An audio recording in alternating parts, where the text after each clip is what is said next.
Salut, c'est Marc, j'espère que tu vas bien. Aujourd'hui, on va parler des étirements passifs. Alors, j'ai fait une première vidéo sur le sujet où je te parlais des types d'étirements, mais aujourd'hui, on va aller un petit peu plus loin. On va parler vraiment de l'étirement passif, puisqu'il y a beaucoup de choses qui sont dites dessus.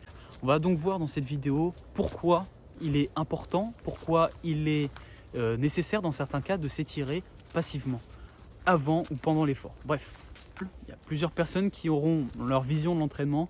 Mais ce que je vais te déconseiller, et ça c'est affirmé, il faut limiter les étirements passifs avant l'effort. C'est-à-dire que lorsque tu t'échauffes, évite un maximum d'étirer ton muscle passivement. Si tu viens l'étirer passivement, si tu ne le sollicites pas, si tu ne le contractes pas, eh bien tu réduis son potentiel de force. En fait, ton muscle, c'est quoi? C'est des fibres avec du tissu conjonctif.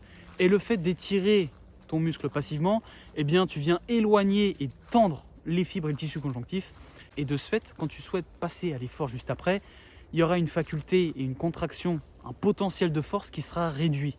Et c'est la raison pour laquelle dans tous les sports explosifs, quand tu fais par exemple du football, si tu fais du rugby, si tu fais ou des sports qui nécessitent de la force tout simplement, arrête de t'étirer passivement durant ta phase d'échauffement.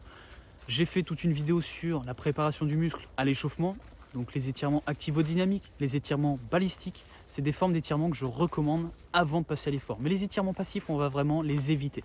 Maintenant, le seul et unique moment où je vais te recommander, où je suis d'accord en quelque sorte pour faire des étirements passifs, c'est pendant la séance. Mais ce n'est pas sur les muscles concernés, c'est sur les muscles opposés, c'est-à-dire les muscles antagonistes. Si tu fais des pompes, si tu as vraiment une séance push, une séance où tu viens travailler tes pectoraux, tes triceps, tes épaules principalement, eh bien je t'invite à étirer ton grand dorsal, tes biceps, puisque c'est les muscles qui viennent se relâcher, c'est les muscles qui viennent contrôler le mouvement. Si tu fais du curl biceps, tu vois, tu travailles tes biceps, le muscle opposé au biceps, c'est les triceps, c'est les muscles qui sont situés à l'arrière du bras. Quand tu viens étirer le muscle antagoniste, tu viens le relâcher, et c'est exactement ce qu'on veut quand tu travailles.